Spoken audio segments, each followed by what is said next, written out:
Olá, muito boa noite. Estamos começando o programa Jogo Aberto pela TV Tarobá de Londrina, o programa mais tradicional de entrevistas na TV aberta. Eu falo isso com muito orgulho, porque eu já estou nesse programa desde 2008 e ele já antes de mim já também fazia sucesso, sempre trazendo personalidades de todos os campos, de todas as áreas, política, economia, medicina, ciência, etc. Você sabe, quem senta aqui nessa cadeira é porque tem informação relevante, tem informação de qualidade para você. E hoje nós estamos no clima de quê?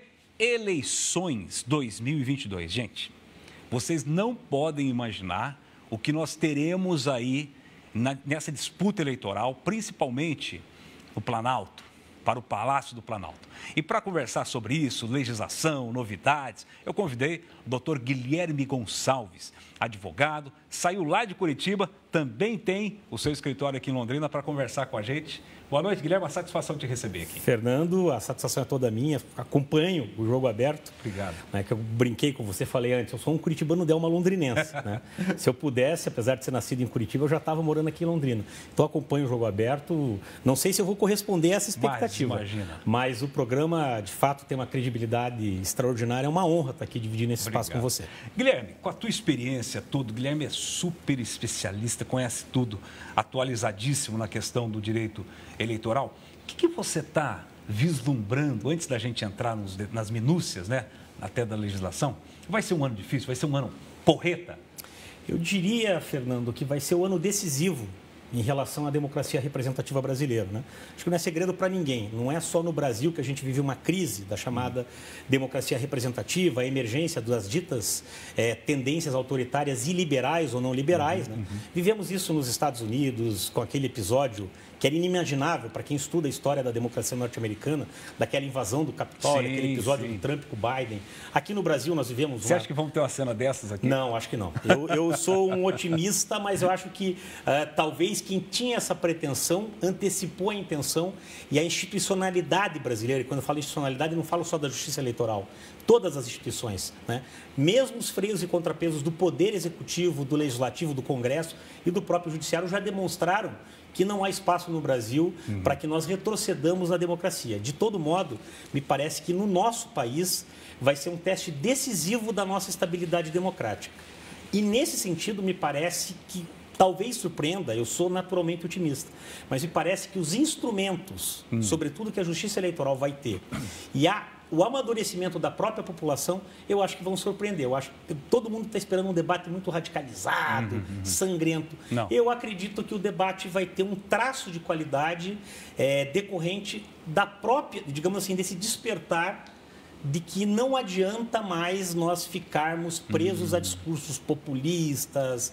As pessoas estão começando a entender que quem vai resolver o problema delas é a própria participação delas. Eu tenho uma grande esperança e pelo papel forte, né? Nós temos um privilégio no nosso país, que é uma legislação eleitoral avançada. Nós temos a melhor justiça eleitoral do mundo. Aliás, é um dos poucos países que tem a justiça eleitoral como justiça eleitoral. Né? Se tivesse nos Estados Unidos o que nós temos aqui, não teria acontecido aquela coisa de cada estado, cada um dos 51 estados norte-americanos decidindo como é que se fazem seus votos. Então, me parece que vai ser uma eleição muito disputada, vai ser uma eleição muito polêmica, mas vai ser uma eleição que eu tenho a impressão e a esperança que seja uma eleição pós-demonização da política.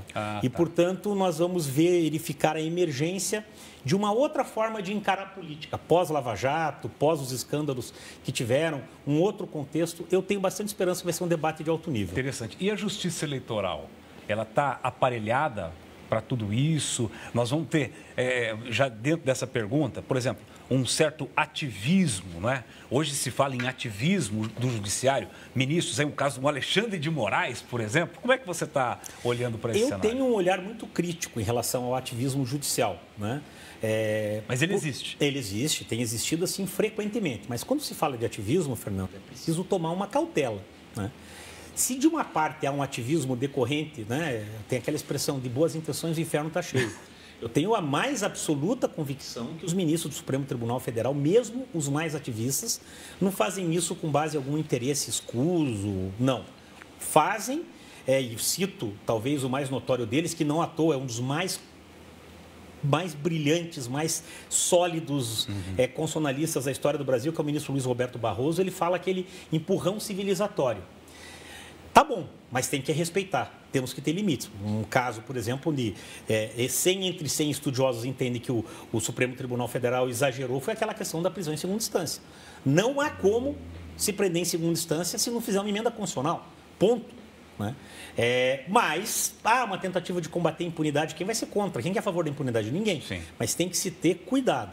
Mas, por outro lado, é preciso reconhecer que muito desse ativismo também é falha da própria política, dos próprios políticos, sobretudo do Congresso Nacional.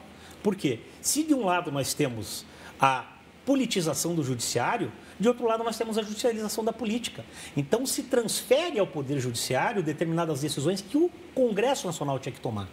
E aí não tem jeito, né? Em política não existe espaço vazio. Você, como colunista político de grande qualidade, sabe disso. E aí o Judiciário vem tomar conta. Exatamente. No que pertine à Justiça Eleitoral, eu acredito que nós estamos chegando no que eu vou chamar de um estado de arte de retomar uma capacidade de fazer o controle das eleições sem fulminar e sem castrar o debate político e a liberdade de expressão.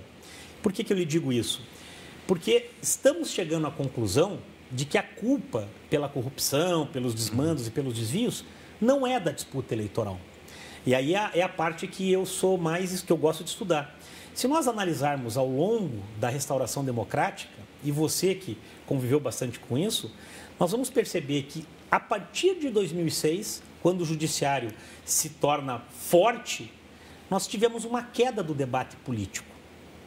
Até 2004, eu que trabalho com direito eleitoral desde 96, a gente vivia como você viveu, as ruas eram cheias, a gente tinha a chamada sujeira democrática, você podia colocar para cartaz, podia pintar muro, aí disse, isso é muito caro, então vamos extirpar as possibilidades de fazer propaganda eleitoral. Comício, show, acabou com tudo, acabou com tudo. A pergunta é, a política melhorou de lá para cá? De jeito nenhum. E aí nós tivemos a emergência das redes sociais, que como nenhum outro meio de comunicação na história da humanidade, tem uma capacidade de capilaridade que nós não calculávamos. Né?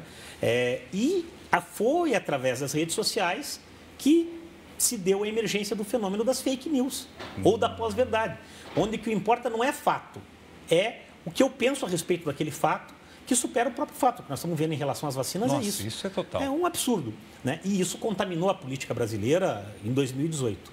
O Tribunal Superior Eleitoral reagiu com muita contundência. E nessas eleições, eu faço até como um alerta, né? Eu falo mais como um advogado do que como estudioso. Eu não falo aqui como alguém que está de fora. Eu tenho vários clientes políticos e o que eu vou falar aqui, eu falo para os meus clientes políticos. Quem imaginar que aquela passividade que aconteceu em 2018, onde pluralizaram fake news, onde se utilizava bots, robots e se detonava a rede social, que vai ter a mesma liberdade em 2022, vai se equivocar. E você citou o nome estratégico para isso. Quem vai presidir o Tribunal Superior Eleitoral para o debate das eleições nacionais e estaduais é o ministro Alexandre de Moraes, que talvez alguns estudiosos, eu estou entre eles, entendem que ele tenha talvez dado um passo um tanto quanto ousado naquele inquérito das fake news. Avançou, é verdade. Na recente cassação que nós Extrapolou? tivemos. Chegou a extrapolar? Alguns entendem que sim. Eu acho que se a gente fizesse uma leitura estritamente dentro do sistema jurídico, foi excessivo. Mas será que não se justificava diante da escalada autoritária que ao mesmo tempo se colocava? Quando que se imaginou que pessoas iam se reunir na frente do Supremo Tribunal Federal, Sim. aquela moça maluca lá que eu não lembro o nome, os 300, e tentar atacar o próprio Supremo Tribunal Federal? Quando que se imaginou que iam se difundir nas redes sociais esquemas? As pessoas não sabem disso. 4 ou 5 ministros do Supremo, algum determinado hacker invadiu os computadores do Supremo Tribunal Federal e tinham a rotina dos ministros, como se estivessem pesquisando para tentar matar ou agredir alguém, né? Várias personalidades, deputados, chamando o ministro para sair no braço na rua. Quer dizer, teve um excesso de um lado, o Supremo Tribunal Federal, através do Alexandre de Moraes, do ministro Dias Toffoli e dos outros mais, respondeu com muita dureza. O que acontece agora? A gente foi até um extremo e voltamos a um estado de tranquilidade, né? O próprio presidente Bolsonaro, que tinha radicalizado, recuou, claramente recuou. Concedeu a política tradicional, não estou aqui adjetivando se ele fez certo ou errado de colocar isso é público notório. É público notório, mas, de fato, ele, se, digamos assim, ele mesmo ele que tinha um discurso de rompimento absoluto com tudo, hoje ele se diz, não, eu também já fui no Centrão, coloca um político notoriamente do Centrão, muito habilidoso, o Ciro Nogueira, na Casa Civil, a Flávia Arruda, né, na Câmara? Da Câmara, na Secretaria de Governo. Então, a política voltou a ter a centralidade e me parece que nesse cenário, mesmo tendo uma perspectiva de radicalização, pelo menos entre os 3 primeiros colocados na pesquisa, né? Lula, Moro e Bolsonaro. O que é de extraordinário nisso, falando um pouco de política saindo da justiça eleitoral, é que os 3 são, se você pensar, Fernando, são muito antagônicos entre si. É impossível imaginar que o Moro concilie com o Bolsonaro. É impossível imaginar que o Bolsonaro concilie com o Lula e que o Lula concilie com o Moro.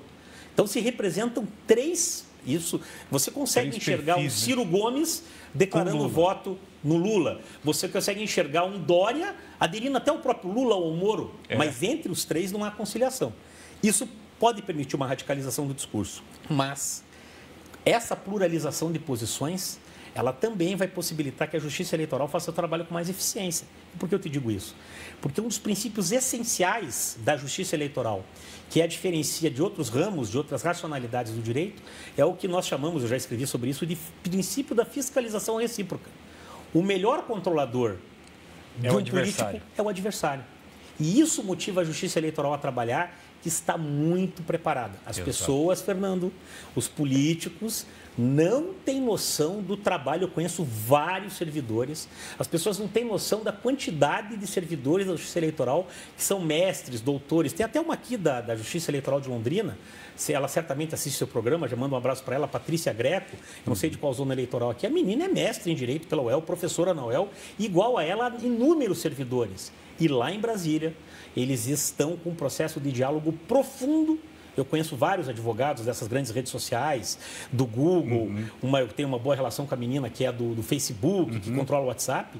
Há uma integração. De todas as redes sociais, só há uma que hoje suscita dúvidas, que é o Telegram, que não tem nem representação no Brasil. Mas existe, inclusive, para se perceber como vai haver um controle, como aquilo que aconteceu em 2018 não vai acontecer e se repetir. Quem entrar nessa lógica pode sofrer o que sofreu o deputado Fernando Francischini aqui, que foi cassado. Exatamente. Né? O recado foi dado, o Alexandre de Moraes foi claro. Nós sabemos que aconteceu, não vamos condenar porque não temos provas. Mas não vamos deixar repetir em 2022. Mas veja, vai ser gente presa, ele falou desses termos. Mas eu acho que a gente precisa deixar claro que nós não estamos falando, eu creio que o senhor não esteja falando do uso do meio. Não, o meio é fantástico. Rede social. É o uso... É o conteúdo. E o uso irregular. O Francischini foi questão de fake news, né? Ele, uma publicação verdade, de uma... Veja, e eu falo isso com muita liberdade, porque tecnicamente eu me posicionei, inclusive, em meios de comunicação. Eu não tenho nenhuma relação com o partido do Fernando Francischini, eu não tenho nenhuma procuração para defendê-lo. Mas, na minha avaliação, a cassação dele, à luz da jurisprudência até então existente, foi excessiva. Né? Que a jurisprudência que até então qualificava a gravidade de uma conduta de abuso dos meios de comunicação. Eu já entendia também há bastante tempo que rede social é meio de comunicação, né? Sim. Como disse o ministro Alexandre de Moraes, é o principal meio de comunicação hoje das pessoas em nosso país, mais até que TV e rádio, são as redes sociais. Mas, na jurisprudência até então existente, eu tenderia a votar, se eu fosse ministro, com aquele Carlos Horbach, o ministro que é da classe dos advogados, que votou divergente. Mas foi um recado da Justiça Eleitoral. De fato, aquilo que o Fernando Francischini fez, faltando 18 minutos para encerrar a votação das eleições de 2018, foi uma produção de uma fake news pavorosa e que, além de tudo, ela era completamente mentirosa. Tanto, não sei se as pessoas sabem disso, que aquela urna onde ele fez aquele filme foi periciada pelo Tribunal Regional Eleitoral. Eu acompanhei. E a acusação era de que quem votava no Bolsonaro convertia em voto no Haddad. Quando foram periciar a urna, Fernando Brevigliari, sabe o que aconteceu? A urna teve em torno de 240, 250 votos válidos. 217 e 18 eram Bolsonaro. O Haddad teve 13 votos naquela urna, que teria uma manipulação. Quer dizer, absolutamente... E aí ele atacou a própria Justiça Eleitoral. Exato. Ele foi cassado por isso, não pelo efeito na campanha. Isso depois gerou... até dos seguidores, apoiadores, e do próprio presidente Bolsonaro, né? Teve até um projeto do Felipe Barros na Câmara que não passou. Voto impresso. Gente, hoje, acho que o doutor Guilherme está bem qualificado para falar sobre isso. Nosso sistema eleitoral, nossas urnas, né? O nosso sistema, ele é violável? Ele é passível de alguma fraude, como se aventou? Olha, eu diria o seguinte, e eu vou dizer isso com muita liberdade. Eu advoguei para clientes aqui no estado do Paraná que duvidavam clientes que até quando ganharam a eleição duvidavam da urna eletrônica. Então eu pude acompanhar a implementação desde 1996. Uma das primeiras eleições que teve uma parte do voto eletrônico foi a eleição para a Prefeitura de Curitiba em 1996. E eu coordenava uma das campanhas de um dos candidatos a prefeito lá de Curitiba nessa época. Então eu acompanhei toda a implementação da urna eletrônica.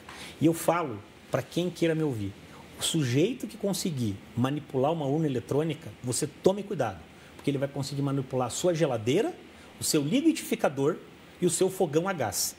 Porque o segredo da urna eletrônica é a sua simplicidade. Ela não está conectada na internet. Ela é uma caixa...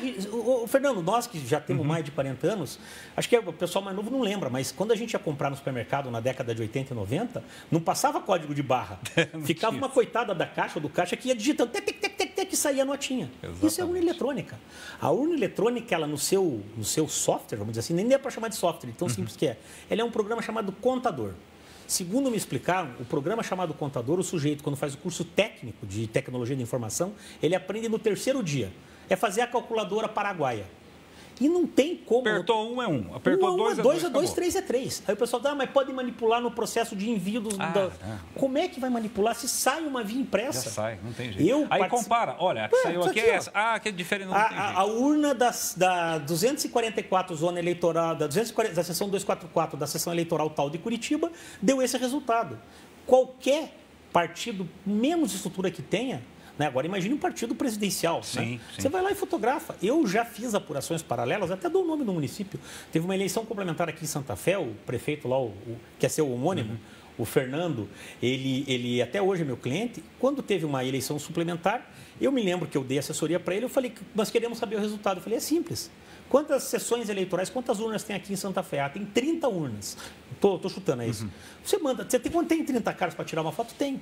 Então, os 30 tiraram a foto da urna, mandaram, nós sabíamos o resultado em 4 minutos, com uma calculadorinha. Na urna tal, ganhou. Pronto. Então, é tão simples. É como se fosse uma pesquisa de boca de urna, assim, né? eu quero dizer o seguinte, eu fiz uma temporada de estudos em Nova York, em 2013, o que a gente chamava uma visão geral do direito norte-americano. E quando eu falava do que era a justiça eleitoral, a gente apresentava cada país e escolhia, vou falar de uma coisa que o brasileiro pode se orgulhar, né? Vamos falar da justiça eleitoral brasileira. Eles ficaram fascinados com aquilo. Porque não tem... Você veja, eu até não pude ir por causa da Covid, mas eu fui convidado para ser observador eleitoral nas recentes eleições chilenas, né? No segundo turno lá, que elegeu o Gabriel Boric. As pessoas, tive amigos meus que viajaram, até um advogado meu amigo aqui de Curitiba viajou, e ele me falou o seguinte, Guilherme, o Chile tem 7 milhões de habitantes, né? Em São Paulo, para descobrir o prefeito de São Paulo, leva 20 minutos. O Chile levou 1 dia e meio. Que coisa. O cara foi reconhecer, para acabar a apuração, mas o cara foi reconhecer a derrota, quando o candidato que perdeu ligou para o eleito, 8 horas depois. Aqui no Brasil, você sabe 5 minutos depois. Quer dizer, por que nós vamos trocar alguma coisa que funciona pelo incerto, voto impresso, retornar aquilo que a gente tinha na década de 80, apurar com caneta, verificar a intenção do eleitor?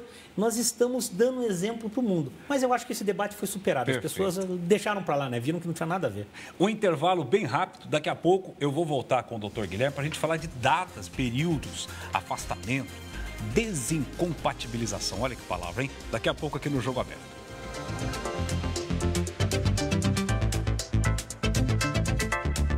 Você, jovem, venha para o Cicobi Credimota. Aqui você abre sua conta pelo app Faça Parte e se torna um associado com rapidez e facilidade. Aqui tudo é muito mais seu. Venha fazer parte.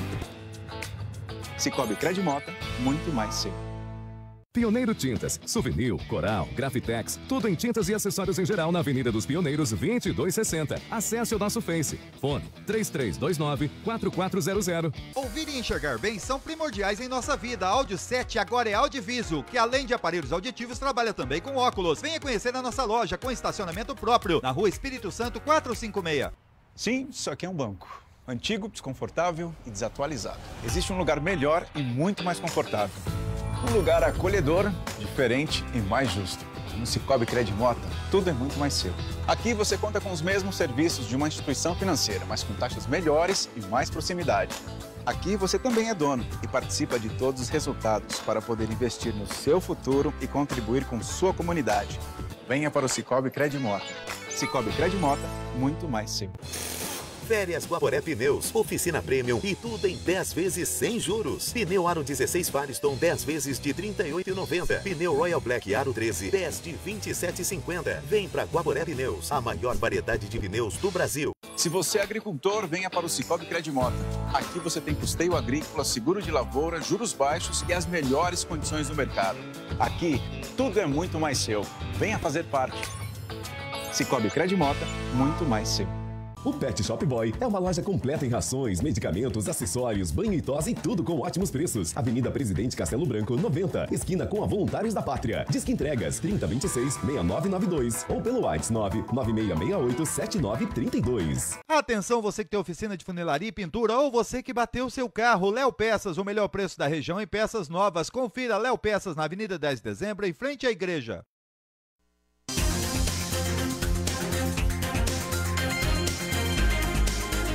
Programa Jogo Aberto de volta, doutor Guilherme Gonçalves conosco hoje, a gente está falando sobre eleições. Vamos lá, agora sim, os temas da legislação eleitoral. Primeira coisa, doutor, quem quer ser candidato?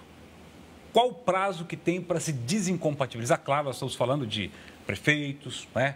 Cargos legislativos não precisa, mas quem está em cargo executivo? Quem está em cargo executivo, e tem uma das... São inúmeras, a lei complementar, a lei do Ficha Limpa, a 6490, ela consolida inúmeras hipóteses. Mas para a eleição de 2022 é bem simples, 6 meses antes da eleição. Pronto. Todas as desincompatibilizações se dão 6 meses antes da eleição. Há uma exceção, que é o policial militar, que tem que sair. E também 6 meses antes, essa data é uma data em tríplice importância. É a data da desincompatibilização, é o limite das filiações partidárias válidas, lembrando de quem está no mandato, tem aquela janela para trocar de partido um mês antes, né? Do 7º mês anterior ao 6º, e hoje também, atualmente, né, vai ser julgado isso agora em fevereiro, mas também a data final para que se confirmem ou não e se registrem as chamadas federações partidárias, que é uma novidade para essa eleição. Propaganda eleitoral, o que mudou? Mudou bastante coisa. O que mudou basicamente, assim, em primeiro lugar, agora a pré-campanha é uma realidade. Antes a pré-campanha era uma espécie de vazio legislativo. Agora a pré-campanha ela é considerada, ela está, digamos assim, regulada dentro de decisões jurisprudenciais e eu sintetizo. O que pode fazer na pré-campanha? Só não pode ter o chamado pedido explícito de voto. Essa é a primeira vedação. Pode falar que é candidato ou não? Pode falar que é candidato, pode falar que é pré-candidato, pode falar do que pretende fazer, pode falar do cargo que pretende sair. Só não pode fazer o pedido explícito de voto. E quando o instrumento de propaganda, o instrumento de divulgação, for algum daqueles regulados pelo direito eleitoral, ele não pode, quando ele fizer o uso disso, né, ele não pode fazer gastos excessivos e tem que respeitar as vedações que a legislação eleitoral faz para a propaganda. Um exemplo, é proibido outdoor na propaganda eleitoral, na disputa eleitoral. Eu acho um absurdo, mas ainda é proibido, infelizmente. Você não pode fazer um outdoor dizendo, eu sou pré-candidato e tal. E há uma novidade que acho que é interessante para os candidatos, já que falamos tanto em redes sociais, está explicitamente autorizado, até escrevi um artigo sobre isso em 2018, defendendo, e agora está regulamentado. É possível fazer impulsionamento positivo, ou seja, propositivo, não pode fazer ataque, crítica, na pré-campanha dos pré-candidatos. Quer dizer, ele pode falar bem dele. Pode falar bem dele, pode chamar para discutir o programa, pode falar quais são as pretensões. O que não pode é o pedido explícito de voto. Quando alguém me diz, o que é o pedido explícito de voto? Tem uma jurisprudência que importa um acórdão norte-americano que fala só aquelas expressões, vote em mim, me apoie, aquilo que explicitamente determina a condição do voto. Eu costumo dizer que a propaganda eleitoral ela tem alguns elementos. O primeiro dele é o candidato, quem é ele. Segundo, o cargo almejado. Terceiro, como é que se faz para votar nesse cargo, que é um número. E quarto, pedido explícito de votos. Não tendo esse terceiro elemento, que é o pedido explícito, e não sendo muito explícita essa ideia do número, o resto é possível fazer com grande validade. E isso é muito importante. Não se usando nesse tipo de quase propaganda eleitoral aqueles instrumentos que são vedados para a própria disputa eleitoral. Perfeito. Condição de elegibilidade. Nós tivemos eleições que o sujeito foi eleito na cadeia. O cara estava preso, participou da eleição. Na verdade, como é que é isso aí? Na verdade é o seguinte, a lei, o Brasil é um país assim que tem o pessoal diz, política, mas o Brasil é o país que tem mais restrição a ser candidato e é o país que mais caça eleito no mundo democrático, né? Não conta a Coreia do Norte, claro, se o cara discorda, eles fuzilam. Ele fica inelegível porque morreu. Mas fora dessa hipótese, o Brasil é o país que tem um controle mais rigoroso, né? Em relação ao sujeito disputar. a elegibilidade não se confunde com algumas espécies de situações do sujeito estar preso. O sujeito pode estar preso preventivamente, ele só vai ficar inelegível quando ele for condenado em segundo grau por vários crimes que estão lá na lei do ficha limpa, a linha E do inciso 1 do artigo 1º da lei do ficha limpa. Então é possível, já temos casos de prefeitos que ganharam a eleição da cadeia porque estavam presos preventivamente. Se a população votou no cara preso, o problema é da população. As inelegibilidades se dividem em dois tipos. Tem as inelegibilidades que são decorrentes de sanção. O sujeito está condenado em segundo grau, conta rejeitada por ato doloso no Tribunal de Contas. O sujeito foi condenado em improbidade, a suspensão de direitos políticos e o ato pelo qual ele foi condenado, ele configura enriquecimento ilícito e lesão erária. São várias hipóteses, né? E há a ausência de condição de elegibilidade, que é quando o cara, por exemplo, não tem idade mínima, não se registrou, analfabeto, não se desincompatibilizou, é analfabeto. Então a gente precisa diferenciar, porque às vezes o sujeito não tem condição de ser candidato, não está afiliado a partido político. Nesse caso aqui, ele não tem condição de elegibilidade. Coisa diferente é o inelegível, que é sancionatório. Normalmente é uma punição ou o caso clássico de inelegibilidade que não é sancionatória, mas responde à ideia de ter igualdade de oportunidades, é você ser filho de alguém que está exercendo um cargo executivo naquela circunscrição. Então, por exemplo, os filhos do presidente, se eles não já estiverem exercendo o mandato, que é a exceção, eles não podem ser candidato a nada se o pai continuar sendo presidente. Então, teve uma hipótese que um dos filhos do Lula, quando o Lula era presidente, tentou ser candidato a vereador em São Bernardo do Campo. Como ele não era parlamentar, ele não pôde ser candidato, né? Que é a inelegibilidade em razão do parentesco, né? Então, é preciso entender que são várias hipóteses, né? Sim. E dentre essas inelegibilidades, para colocar uma pimenta, tem a discussão, que vai ser uma discussão bastante profunda em relação à elegibilidade tanto do ex-juiz Sérgio Moro, quanto do ex-procurador Deltan Dallagnol, né? Por quê? Que estão situações... Veja, na minha opinião, Sim. A inelegibilidade do Moro, ela é possível, mas ela, de acordo com a legislação, ainda comporta um debate. A do ex-procurador Deltan Dallagnol, para mim, ela é absolutamente líquida e certa. Não sei se a Justiça Eleitoral vai reconhecer. Mas por quê? Porque o Deltan Dallagnol, o ex-procurador, quando ele se exonerou da condição de procurador, ele estava respondendo a 2 ou 3 ou 4 processos administrativos disciplinares. Abertos lá no ainda no Ministério Lá no Público. Conselho Nacional do Ministério Público. Mas mesmo não tendo sido, desculpe interromper, não tendo sido condenado. É igual, na lei do ficha limpa, lá no inciso 1 do artigo 1º, tem duas hipóteses de inelegibilidade de mandatários que exercem cargos políticos, que é a linha K. A linha K diz o seguinte: se o sujeito tiver contra si uma representação que tenha eficácia para gerar uma cassação de mandato, seja ele presidente, vereador, deputado, governador, prefeito, se ele renunciar antes do processo se resolver, ele está inelegível. Que é o caso, então, no teu entendimento? Não, esse é o caso dos mandatários. Tem uma linha que é de queijo, que faz uma regra para promotores e juízes. Se eles se exonerarem, se eles sofrerem uma aposentadoria compulsória, que isso é uma punição, né? Na nossa legislação, ou tiverem uma demissão, como aquele procurador Diogo Castor de Matos, recomendaram a demissão dele, eles estão inelegíveis. Mas se eles também se exonerarem na pendência de processo administrativo disciplinar, diz a linha Q que eles também estão inelegíveis. Eu nem acho que o Deltan Dallagnol, tenho lá as diferenças, que ele tenha se exonerado para escapar de alguma punição. Tem gente que diz que teria algum processo para estourar. Mas o fato concreto é que ele estava respondendo ao processo administrativo disciplinar. Se a Justiça Eleitoral aplicar a este membro do Ministério Público o mesmo rigor que aplica a deputados, prefeitos e tal, ele estará inelegível. Perfeito. Doutor Guilherme, infelizmente o nosso tempo terminou, mas quero te agradecer muito pela entrevista e deixar o convite aberto para uma outra oportunidade de falar dos outros temas que a gente não conseguiu abordar hoje. Fernando, é um prazer, reitero isso, um programa extremamente qualificado. É um prazer, eu me coloco sempre à disposição. Quero reiterar a honra de estar aqui dividindo esse espaço privilegiado com você. Obrigado. Muito obrigado. E a você que nos acompanhou, uma boa noite. Segunda-feira comigo no Primeira Hora, 5 para 7 da manhã, com as notícias da cidade e região. Tchau, gente. Boa noite e até lá.